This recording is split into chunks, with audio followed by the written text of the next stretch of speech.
So what brought you to 2008 South by Interactive? I live here in Austin. I cover the technology culture for the Austin American-Statesman. So I'm here on the job covering news. Oh, fun. So what have you been hearing out of the panel sessions? I'm hearing that people really don't like the columnist from Business Week that interviewed Mark Zuckerberg. I was there. Bit of a backlash there. Yeah, a bit unfortunate. Fortunate business. Yeah. So how have you seen, everything that's going interactive and all the community? How have you seen that in writing for print publication?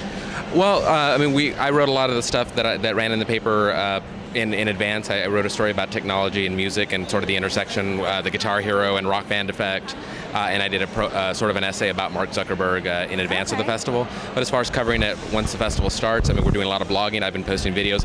I just sent the video camera that I shot the entire Zuckerberg keynote back to the newsroom, so they're going to be posting videos any minute now. And I just blogged about the audience meltdown. Okay, so y'all are doing more online now.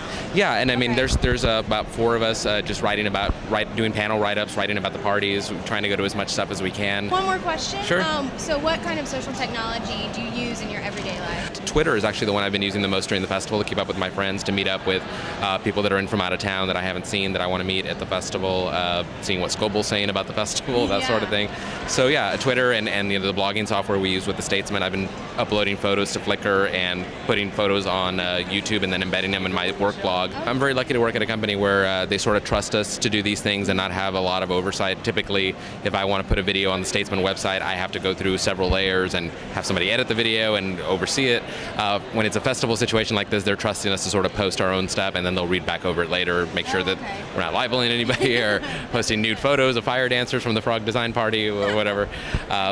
So yeah, I'm very happy that they trust us with that, because typically we do have to go through some editing and layers, but because we're working such weird hours and early in the morning, late at night, they're letting us. Immediate information you're trying to the Zuckerberg thing, that had to be up like right now. We couldn't wait for a copy editor to get to it. I posted it, published it, and then they went back over and read it. So, which is atypical for newspapers. We typically don't work that way, but we adjust to these situations.